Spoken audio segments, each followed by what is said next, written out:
Good morning student, class 9th maths. हम कर रहे हैं चैप्टर नंबर 14 स्टैटिक्स और आज हम सॉल्व करेंगे 14.2 एक्सरसाइज जिसका क्वेश्चन नंबर 9। क्वेश्चन नंबर 9 आपके पास गिवन है। A company manufactures car batteries of a particular type the lives in years of 40 such batteries were recorded as follow। ये बैटरीज के रिकॉर्ड दे के रखे हैं 2.6, 3.0, 3.7, 3.2 इस तरीके के इतने सारे डाटा दिए हैं और ये टोटल डाटा हमारे पास कितने हैं 40 है, राइट। एक लाइन में उनके पास 8 डाटा है तो 5 लाइन्स है तो 8 5 जा 40 डाटा होगा। Construct a group frequency distribution table, मतलब हमें क्या बताना है, एक ग्रुप फ्रीक्वेंसी डिस्ट्रीब्यूशन टेबल बनाना है for this data using class interval of size 0.5 starting. मतलब क्लास इंटरवल का साइज क्या दिया है 2 से 2.5 और सबसे छोटा डाटा कौन सा है 0.5। मतलब हमें 0.5 से स्टार्ट करना है तो यहाँ पे सबसे छोटा डाटा कौन सा दिख रहा है हमारे पास स्टार्टिंग, मतलब 0.5 से स्टार्ट करना है तो जैसे 0.5 से 0.1.0 फिर मतलब ये सा हो जाएगा। मतलब हर एक में जैसे 2.5 माइनस 2 मतलब डिफरेंस कितना है 0.5 का, मतलब 0.5 का डिफरेंस है तो वो ही प्लस कर करके हम क्लास इंटरवल बना सकते हैं। तो यहाँ पे सबसे छोटा डाटा हमारे पास क्या दिख रहा है 2 पॉइंट समथिंग में ही है, 2 पॉइंट समथिंग में ही है। हाँ, तो जैसे 0.5 हर बार हम ऐड करते जाएंगे तो हमारे पास डाटा आता जाएगा। सबसे बड़ा नंबर हमारे पास कौन सा दिख रहा है, ये जैसे 4.4, 4.6 हो गया। 5 वाला एक भी डाटा नहीं है तो हम लास्ट ले लेंगे 4.5 से 5 तक का क्लास इंटरवल। क्लियर।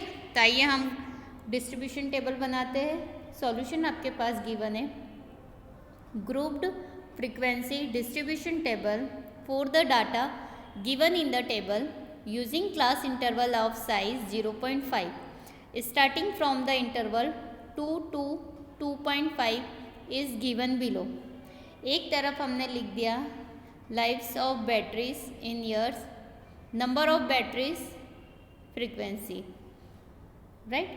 अब देखिए 2 से 2.5, 2.5 से 3, 3 से 3.5, 3.5 से 4, 4 से 4.5 और 4.5 से 5.5 का डिफरेंस ले लिया हर एक में। अब हमें 2.5, 2 से 2.5 में 2 आएगा लेकिन 2.5 यहाँ काउंट नहीं करेंगे, 2.5 हम यहाँ काउंट करेंगे, राइट। आपको पता है क्लास इंटरवल में तो 2 से 2.5 के बीच में आने वाले डाटा हम देख लेते हैं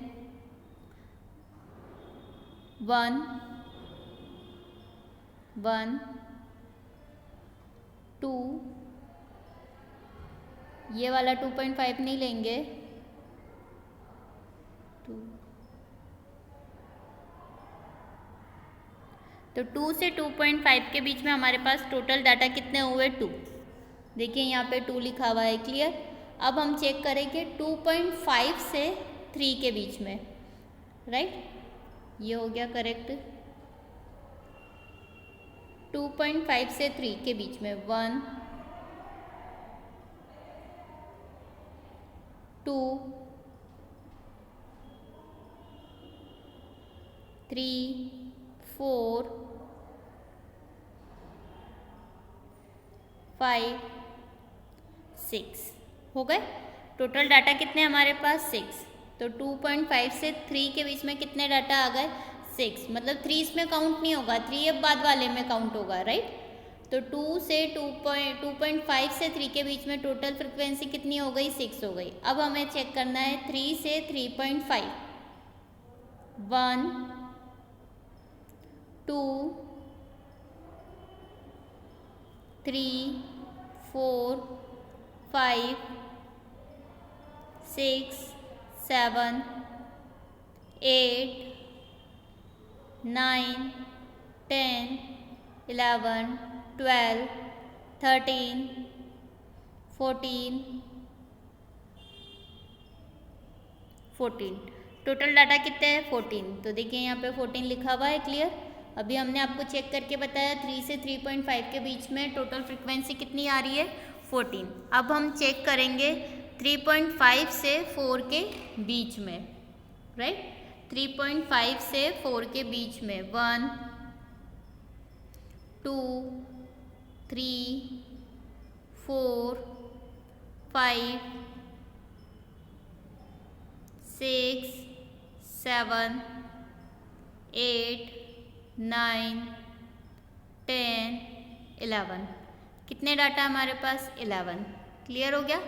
मतलब 3.5 से 4 के बीच में टोटल डाटा कितना है हमारे पास 11। अब हम चेक करेंगे 4 से 4.5 के बीच में, 4 से 4.5 के बीच में 1 2 3 4। टोटल डाटा कितना हो गया 4 से 4.5 के बीच में 4 हो गए, राइट। ये आ गया, लिखा है सही, करेक्ट 4।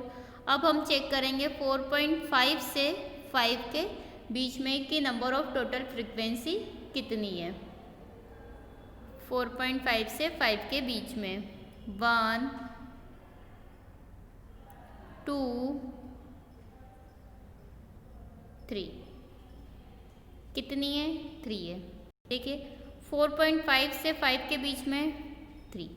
और चेक कर लेते कि कोई एक ऐसा नंबर जो रह गया हो, कोई भी नहीं रहा है। आप देख रहे हैं कि सारे डाटा हमने क्या करे यूज़ कर लिए और सारे डाटा क्या हो गए काउंट हो गए, एक भी डाटा नहीं है जो छूटा है।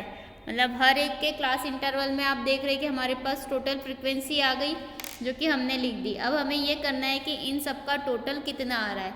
तो देखिए 2 + 6 कितना होता है 8, 8 + 14 कितना हो जाएगा 22, 22 + 11 33, 33 + 4 37, 37 + 3 कितना आ रहा है 40। मतलब इसका टोटल आ गया 40। तो हमारे पास हमने ये जो डाटा मिला है 40, ये क्या करेक्ट है क्योंकि 40 डाटा को ही उन्होंने क्या करा है डिस्ट्रीब्यूट करा है। तो हमने क्लास इंटरवल से ये सारी चीज़ें क्या करी काउंट कर ली है। तो आपके पास ये पूरा डाटा है 40, इसका आंसर हो गया है। और ये हमने बना ली है frequency distribution table. Thank you.